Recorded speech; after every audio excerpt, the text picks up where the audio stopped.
Shalom, roi et reine du royaume de Dieu. Rak Shavuot Samer, ça veut dire bonne fête de Pentecôte. Aujourd'hui, nous allons voir quelque chose d'intéressant sur la fête de Pentecôte et nous allons étudier un peu le Saint-Esprit. Et bien aimé, aujourd'hui, nous allons recevoir le Saint-Esprit pour ceux d'entre vous qui n'avaient pas encore reçu le Saint-Esprit. Bien aimé, sachez que chaque année, quand le peuple d'Israël célèbre Pentecôte, ils lisent le livre de Ruth. Pourquoi lisent-ils le livre de Ruth? Ils lisent le livre de Ruth parce que l'histoire des récoltes qui se passent dans le livre de Ruth, c'est à la période de Shavuot, à la période de Pentecôte. Parce que la fête de Pentecôte aussi s'appelle la fête des prémices, des premiers fruits de la moisson. Alors, ils lisent aussi le livre de Ruth parce que c'est la fête qui commémore l'anniversaire de la naissance et de la mort de David. Ils lisent le livre de Ruth parce que c'est l'histoire d'une dame, Ruth, qui a embrassé de tout son cœur le judaïsme. C'est aussi à Shavuot, c'est aussi à Pentecôte que l'Éternel a donné la Torah, a donné la table de la loi à Moïse sur le mont Sinaï, et le peuple d'Israël a accepté cette bénédiction de tout son cœur, a accepté les préceptes de l'Éternel. Donc, à la fin de Pentecôte, l'Éternel, le roi des rois, donne toujours quelque chose à son peuple. Ici, aujourd'hui, de notre temps, c'est le Saint-Esprit que le Seigneur donne. Alors, nous allons voir qui est cette personne, quelle est cette puissance que nous a laissé Jésus, que nous a promise Jésus. Tournons nos Bibles, bien-aimés, dans le livre de Actes des Apôtres, au chapitre 1, Actes des Apôtres, au chapitre 1 et au verset 8. Actes des Apôtres, chapitre 1, verset 8. Mais vous recevrez une puissance, le Saint-Esprit survenant sur vous, et vous serez mes témoins à Jérusalem, dans toute la Judée, dans la Samarie et jusqu'aux extrémités de la terre. Bien-aimés, quand on reçoit le Saint-Esprit, c'est pour témoigner de Jésus.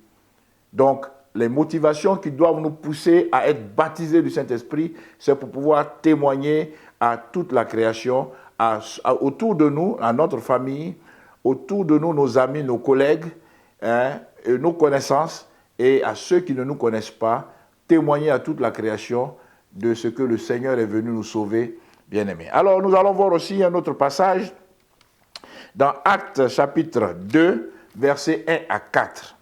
Le jour de la Pentecôte, ils étaient tous ensemble dans le même lieu. Tout à coup, il vint du ciel un bruit comme celui d'un vent impétueux, et il remplit toute la maison où ils étaient assis. Des langues semblables à des langues de feu. Des langues de feu apparurent, séparées les unes des autres, et se posèrent sur chacun d'eux. Et ils furent tous remplis du Saint-Esprit. Et ils se mirent à parler d'autres langues, selon que l'Esprit leur disait de s'exprimer. Alors certains pouvaient dire Baruch haba Beshem Adonai, qui veut dire béni soit celui qui vient au nom du Seigneur. Ou bien parler en allemand, parler en anglais, parler en russe, parler en mandarin, parler en wolof, parler en godier, parler en bété, parler en zoulou, et toutes les langues. Alors les gens parlaient des langues, mais d'abord ils étaient remplis du Saint-Esprit. Alors bien aimés, nous allons voir cette expérience merveilleuse avec le Seigneur.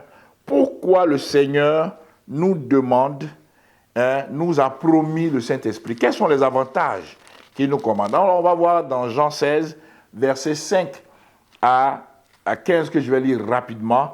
Maintenant je m'en vais vers celui qui m'a envoyé et aucun de vous ne me demande où vas-tu. Mais parce que je vous ai dit ces choses, la tristesse a rempli votre cœur. Cependant, je vous dis la vérité, il est avantageux pour que je m'en aille, car si je ne m'en vais pas, le consolateur ne viendra pas vers vous, mais si je m'en vais, je vous l'enverrai. Et quand le monde Et quand il sera venu, il convaincra le monde en ce qui concerne le péché, la justice et le jugement. En ce qui concerne le péché, parce qu'il ne croit pas en moi, la justice, parce que je vais à mon Père et que vous ne me verrez plus, le jugement, parce que le prince de ce monde est jugé. J'ai encore beaucoup de choses à vous dire, mais vous ne pouvez pas le porter maintenant. Quand le Consolateur sera venu, l'Esprit de vérité, il vous conduira dans toute la vérité, car il ne parlera pas de lui-même, mais il dira tout ce qu'il aura entendu et il vous annoncera les choses à venir. Il me glorifiera parce qu'il prendra de ce qui est à moi et vous l'annoncera. Tout ce que le Père a est à moi. C'est pourquoi j'ai dit qu'il prend de ce qui est à moi et qu'il vous l'annoncera. Bien-aimés, donc le Saint-Esprit s'appelle aussi le Consolateur. C'est notre Paraclétos, notre aide. C'est aussi celui qui va nous guider, notre avocat auprès du Père. Il est là pour glorifier Jésus. Il est là pour nous conduire, pour nous conduire dans la justice, qui va nous convaincre de péché, de justice et de jugement. Voilà le rôle du Saint-Esprit avec nous.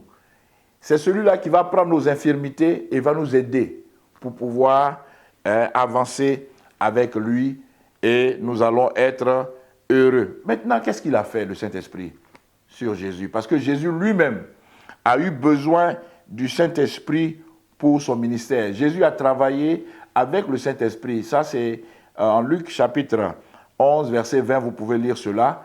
À cause du temps, nous allons aller très vite, c'est le caviar spirituel, comme vous le savez. Alors, Jésus, c'est le Saint-Esprit qui a placé et formé Jésus dans le ventre de Marie la Bienheureuse. C'est le Saint-Esprit qui a scellé Jésus le jour de son baptême, qui a scellé le baptême de Jésus-Christ. C'est le Saint-Esprit qui a conduit Jésus dans le désert pour y être tenté. C'est le Saint-Esprit qui a ressuscité Jésus d'entre les morts.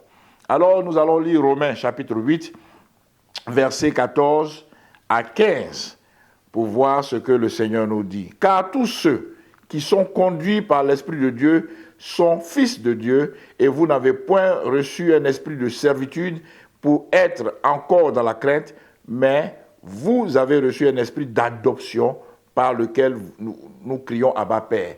Bien-aimés, c'est le Saint-Esprit qui nous adopte, qui fait de nous des enfants de Dieu. Voici encore un autre avantage pour lequel nous devons accepter, comme Ruth, de tout notre cœur, le Saint-Esprit dans notre vie. Alors, bien-aimés, le Saint-Esprit donc adopte les chrétiens. Le Saint-Esprit régénère le chrétien. Le Saint-Esprit demeure dans le chrétien. La Bible dit en 1 Corinthiens chapitre 6, avec verset 11, que nous sommes le temple du Saint-Esprit. Le Saint-Esprit scelle le chrétien. Et c'est ce sceau qui fait qu'il sera facile. Et en un clin d'œil, le jour de l'enlèvement, nous serons enlevés parce qu'on a déjà le sceau, parce qu'on a déjà reçu le Saint-Esprit en nous. Le Saint-Esprit nous ressuscite. Nous allons voir ça en 1 Corinthiens chapitre 6, verset 14. Alors, vous voyez, le Seigneur nous donne ainsi. Comment savoir si nous avons le Saint-Esprit en nous? Essaye de dire, Jésus est Seigneur. Regarde ton voisin qui est à côté. S'il n'a pas pu le dire, c'est parce que le Saint-Esprit ne lui a pas permis. Celui qui n'a pas le Saint-Esprit en lui ne peut pas dire Jésus est Seigneur. Et là, vous pouvez voir dans 1 Corinthiens chapitre 12, verset 3, et je lis, c'est pourquoi je vous déclare que nul, s'il ne parle de l'Esprit de Dieu, ne dit Jésus est anathème, et que nul ne peut dire Jésus est le Seigneur si ce n'est pas par le Saint-Esprit. Voici encore quelque chose que le Saint-Esprit fait. Mais le Saint-Esprit qui a été promis à nous, qui nous a été promis, avait été promis longtemps avant. Et nous pourrons le lire dans le livre de Joël, au chapitre 2, versets 28 à 29, ou bien dans certaines versions en français, Joël chapitre 3, versets 1 à 2. Après cela, je répandrai mon esprit sur toute chair. Vos fils et vos filles prophétiseront, vos vieillards auront des songes, et vos jeunes gens des visions. Même sur les servantes, les serviteurs et les servantes, dans ces jours-là, je répandrai mon esprit. Donc, le Saint-Esprit est à la disposition de tous ceux qui veulent le recevoir, comme Ruth a reçu le Saint-Esprit. Est-ce que, bien-aimé, tu veux à ton tour le recevoir? Ou est-ce que tu veux le rejeter comme Orpa dans le livre de Ruth? Le choix est à toi. Mais je veux te conseiller de le recevoir. Mais comment le recevoir, bien-aimé? Pour le recevoir, il faut examiner tes motivations, tes motifs. Pourquoi tu veux le recevoir? Ça, c'est la première chose. Deuxième chose, quand tu l'as reçu, il faut commencer à adorer le Seigneur. Pour le recevoir, il faut commencer à adorer le Seigneur. Tu peux chanter Alléluia, Alléluia, Alléluia.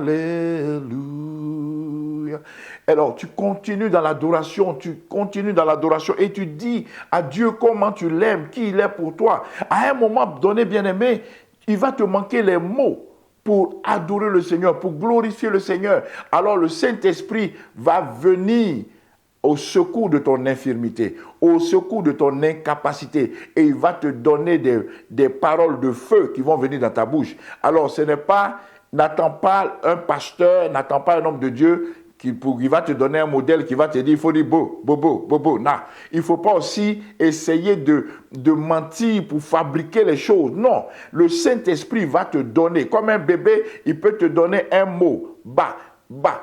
Il peut te donner go. Il peut te donner, mais c'est toi. C'est selon ce qu'il veut, quand il veut, comment il veut, il va te le donner. N'essaie pas de tricher. Celui qui est à côté, bien-aimé, reçois, sois baptisé du Saint-Esprit. Reçois, si tu es dans l'Esprit que tu veux recevoir, reçois le Saint-Esprit maintenant. Au nom puissant de Jésus-Christ de Nazareth, nous avons prié. Amen.